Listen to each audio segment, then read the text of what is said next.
Welcome to BackStage Takoma. I'm Emily Cohen. I work with the City of Takoma Park, and we are here today with Shanthi Chandra Sekar. She is our gallery coordinator who selects and organizes all the exhibits we have at the community center. And today we are here in her own studio, in her home, to look at some of the upcoming work that she'll be displaying in January. Welcome. Hello. Could you tell us a little bit about this piece that you have in the January exhibit? This is a site-specific installation, and it's called Waves. And I wanted to use very, very minimalist amount of materials. So it's dowel sticks, like the wood, and the cotton thread unbleached. Keep it as natural as possible, and create something and let gravity work. And so what is the theme of the exhibit, and how does this fit in? So the theme of the exhibit is Dichotomy, a play of opposites. And so this is something that is simple, at the same time it's complex.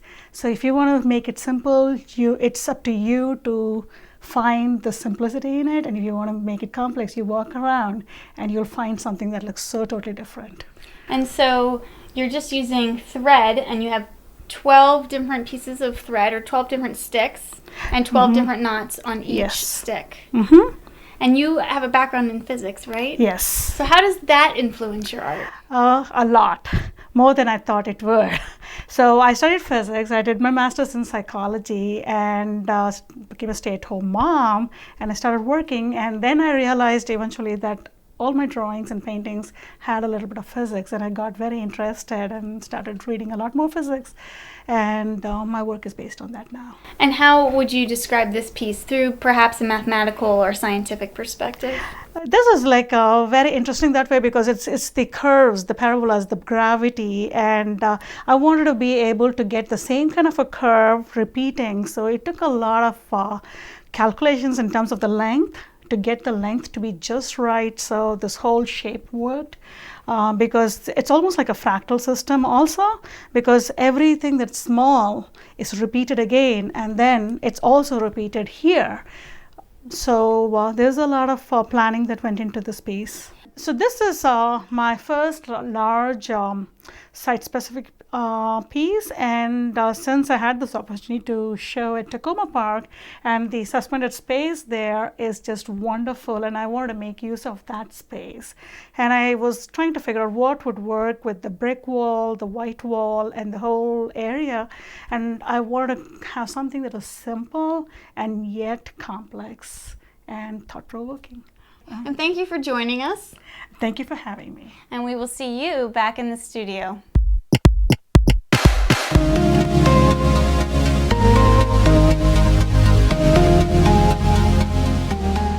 Today we're going to be featuring artists in the January 2015 We Are Takoma series. We have a lot of great events lined up, and today we have Candace and Baum here with us. Both of them are storytellers, and they're going to be talking a little bit about two upcoming events in early January. So welcome.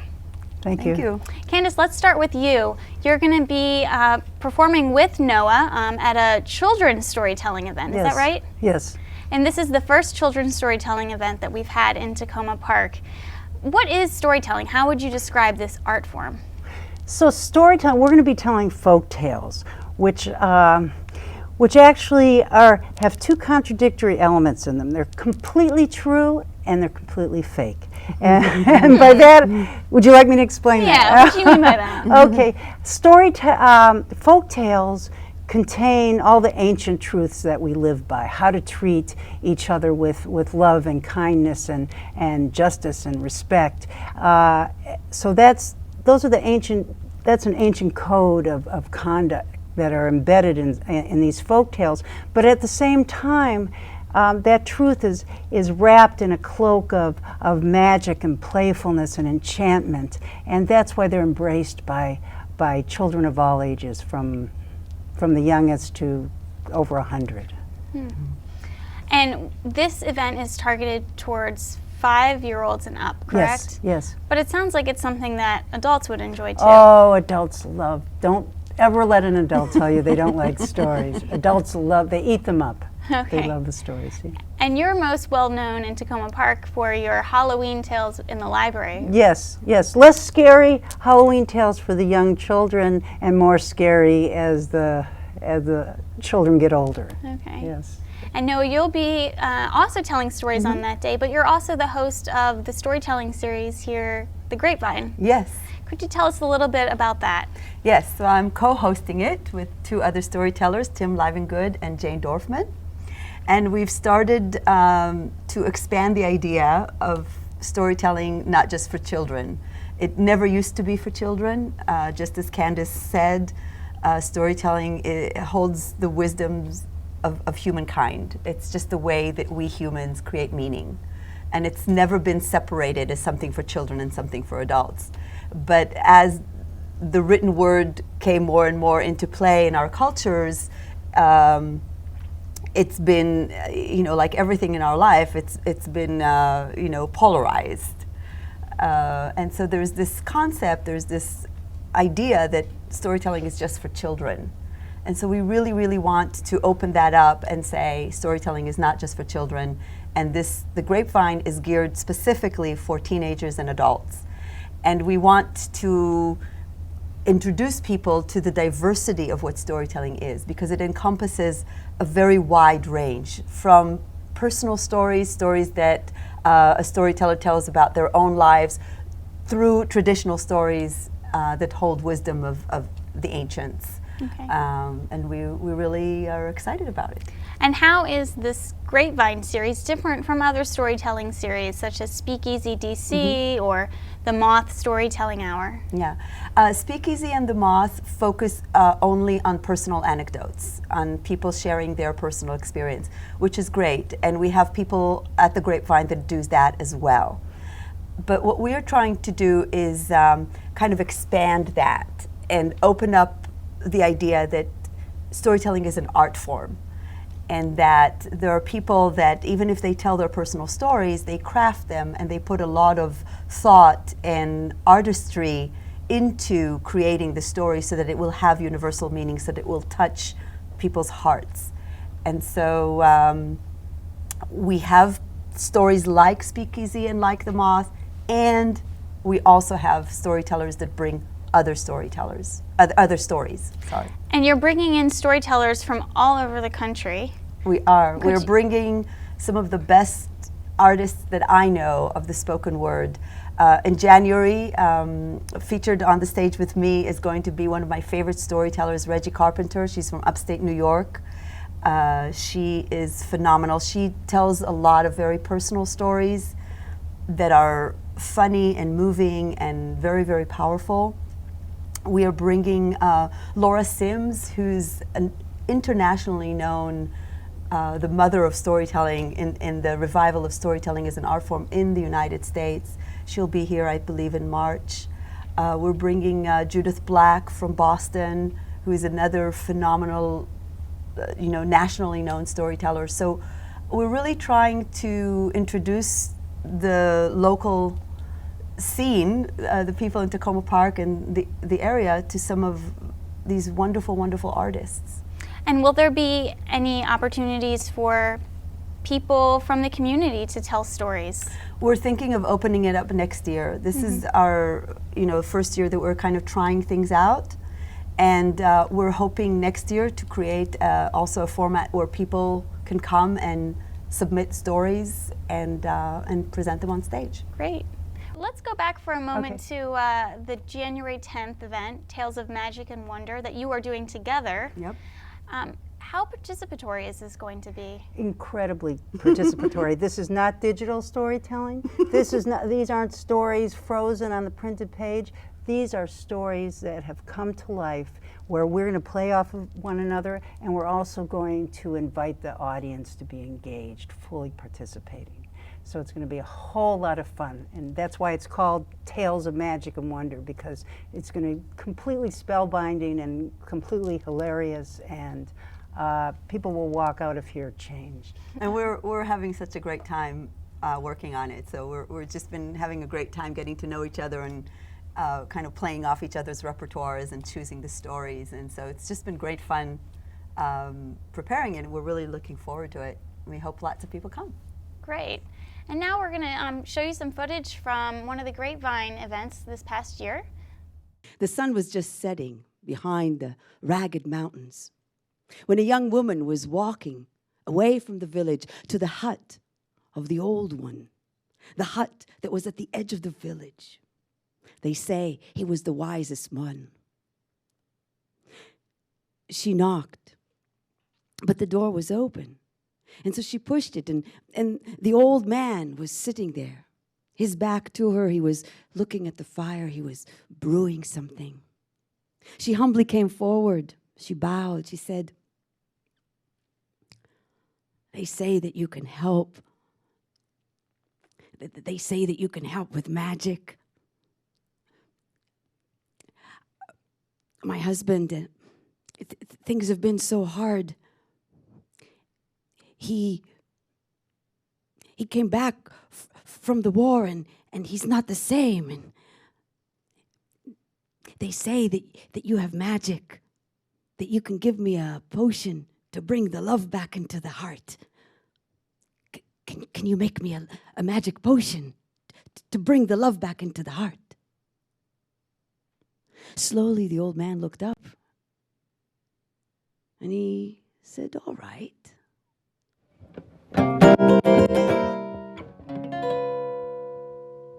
I'm gonna buy me a ticket and ride on the B&O.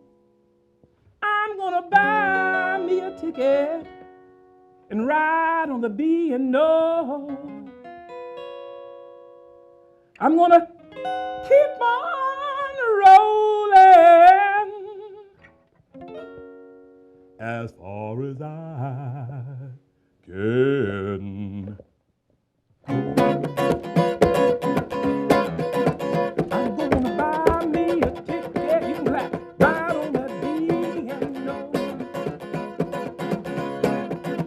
I'm gonna buy me a ticket and ride on the B&O. I'm gonna keep on rolling as far as I can go. Got my cash in a matchbox and my clothes in a brown paper pole. Got my cash in a matchbox and my clothes in a brown paper pole. See, my heart's like a freight train, y'all. When I was 11, that my parents moved to Spain. They went with my only sibling, my brother Damien. I was 11. It was when I was 11 they moved to Spain. My only sibling, my brother Damien, is 18 months older than me. So when I was 11 and he was 12 and a half, they moved. "Oh," said my mother, "it's going to be wonderful. Sea and sun and sand." "Yes," said my father, "it's going to be paradise." And they bought a house on the side of a mountain. And on a clear day, you could see Africa and Gibraltar. It was paradise. And Damien and I have never been so bored. Now, it must be said we weren't there very often. My family was a good Irish Catholic family, and so they sent Damien and I back to boarding school in England. Damien went to a monastery with monks, and I went to a convent with nuns. So we were only there during the holidays. Now, one of the reasons that Damien and I found Spain to be so boring was that my parents loved to entertain. If you remember, they had that restaurant, and then after they retired, it became their art form to entertain. And in our family, you have to be able to silver serve by the age of 10. So Damien and I were always the help at the party.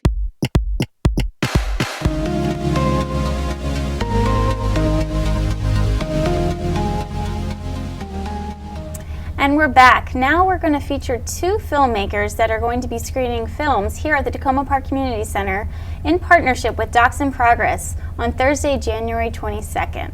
Both of the films deal with the Chinese immigrant experience. Welcome. Thank you. Here we have Simone Fary, and she's going to be screening her film, The Life of Chen Sei-Chu, is that correct? That's it. And we also have Yi Chen, and she's going to be screening her film, Chinatown. Yep. Let's start with you, Simone. Could you tell us a little bit about this movie?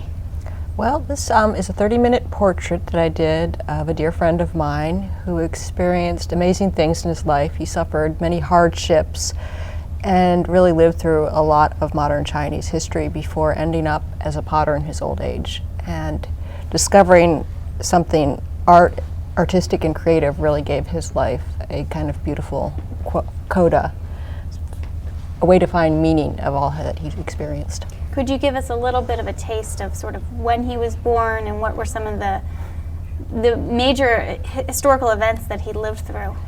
Well, he actually wasn't sure exactly when he was born. They didn't really keep records in the rural area where he was from. So it was approximately 1904 is what his son kind of guessed through research. And he was addicted to opium. He managed to kick it cold turkey in order to join with the Chinese nationalists, and he fought with them and worked with them, and then he came to this country and he studied, and he actually got drafted by the U.S. Navy, so he served as a soldier for 2 different countries.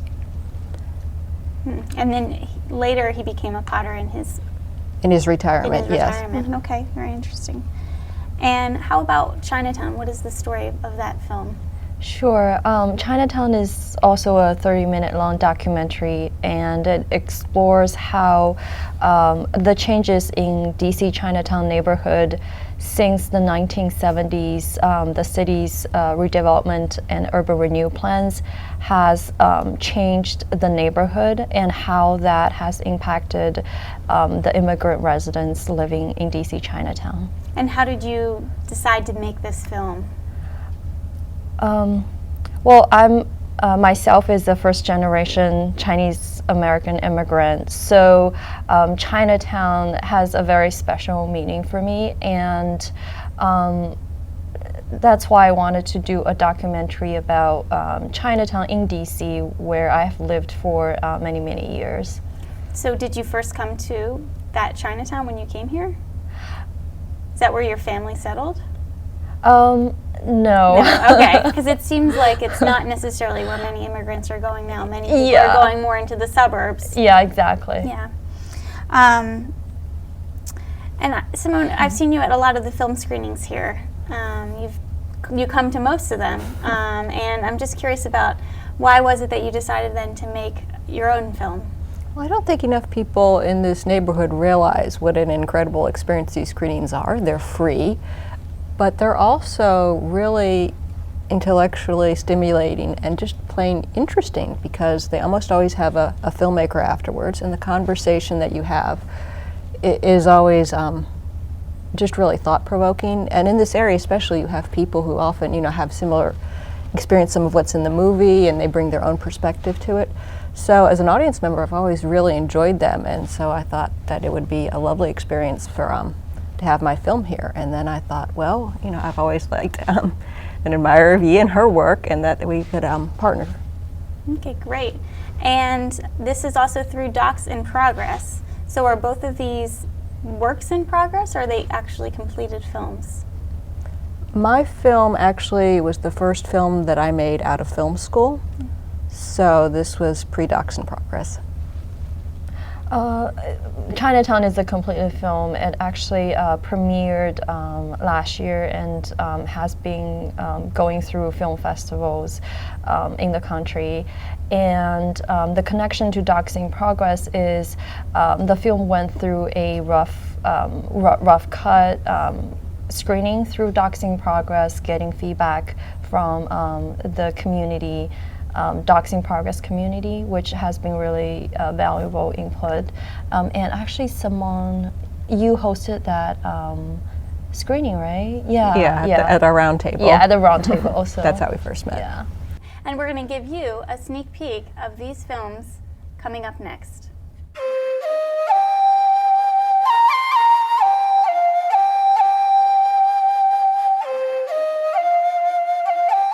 My name is Zhou Chenxu. Zhou is my family name. I was born in Ansan City in Guizhou province of China. My official birth date is 1910, since that's what the American Navy put in my records. When my boy and I went back to China in 1981, He tried to trace my birth date. He thinks that I was definitely born in 1904.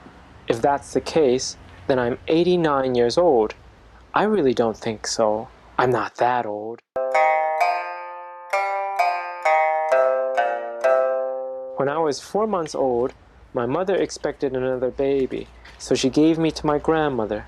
My grandparents would get up at 12 o'clock every day. My grandmother would start smoking opium, and they would eat breakfast at 1 or 2 o'clock. As a little boy, I would always play in the bed while my grandparents smoked opium. I grew up with the smell of opium smoke, but fortunately did not get the habit at the time.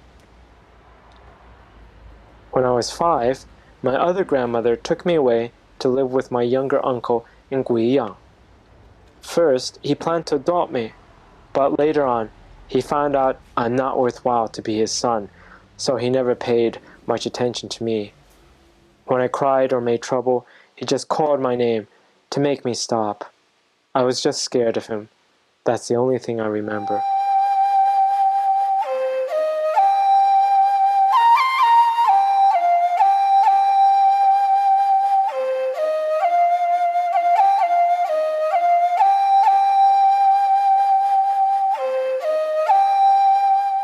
我叫许家婷，我在 DC 中国城有17年了。在15年前，中国城居民比现在多，现在常住人口只有几百人。目前的中国城没有一家华裔蔬菜店。中国城租金太高，也是商家减少的原因。为了使人口回流，必须增加建造低收入房子。在09年的时候，我们参加了市议会的听证会，在我们这里乔纳团呢要办那个露天的像自由市场一样的那种菜场，但是到现在呢已经2年了，也没有实行。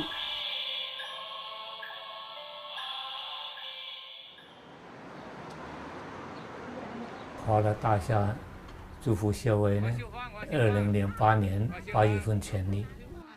他们家2个都来啊。每个月到那个美金园、大中华去买菜。大家做好啊，做好啊。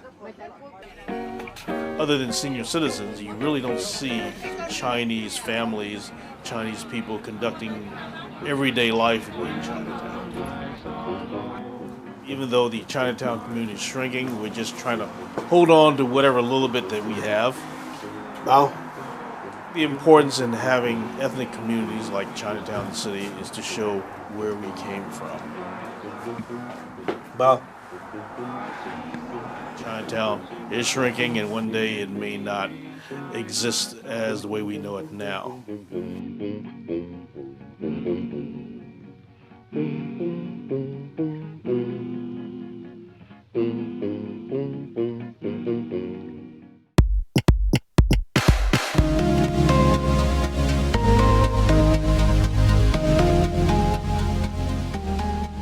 And we're back for the next segment of Backstage Takoma. We have Gabe Hutter here, also known as Mr. Gabe.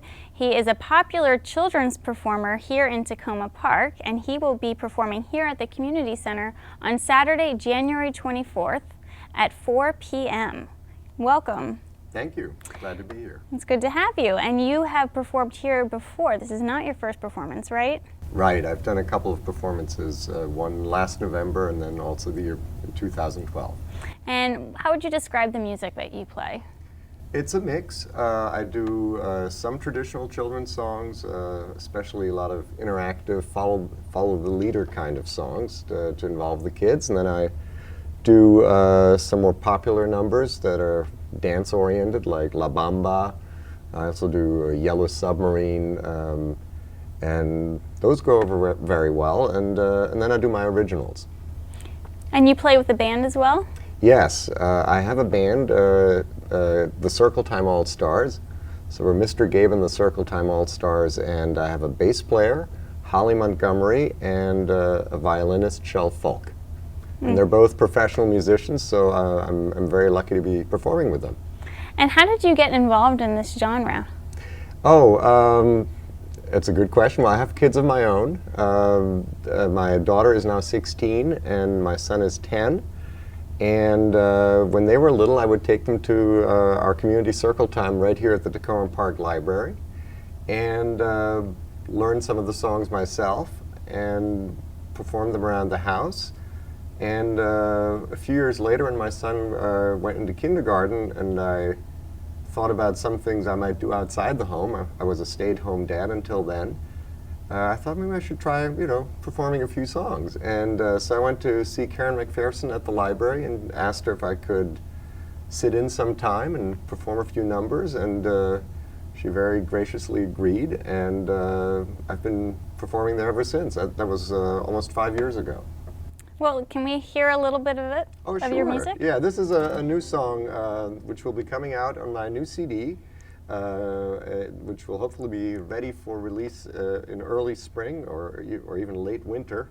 This is called Fly to the Moon. I wanna fly to the moon. I'm gonna get there real soon. I'm gonna take a balloon. But a balloon won't take me there. We'll get stuck in the atmosphere. If I'm gonna go on this old trip, I'm gonna need a rocket ship. And then I'll fly to the moon. I wanna get there real soon. I'm gonna eat with a spoon. Oh, but a spoon won't do the trick. The food will float, no it won't stick. If I'm gonna get my fill, I'll need to bring my food in a pill. And then I'll fly to the moon. I wanna get there real soon.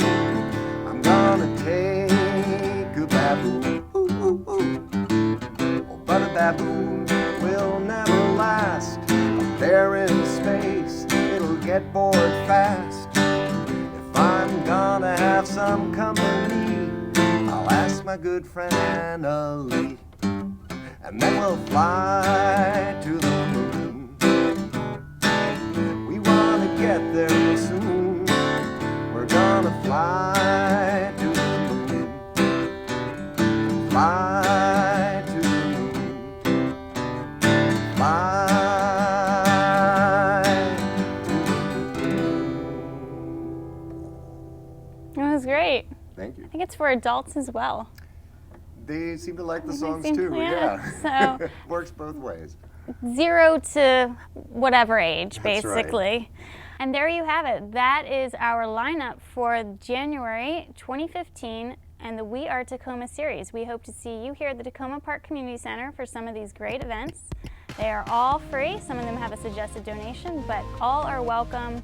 Please check out our Facebook page and the city's website for more information.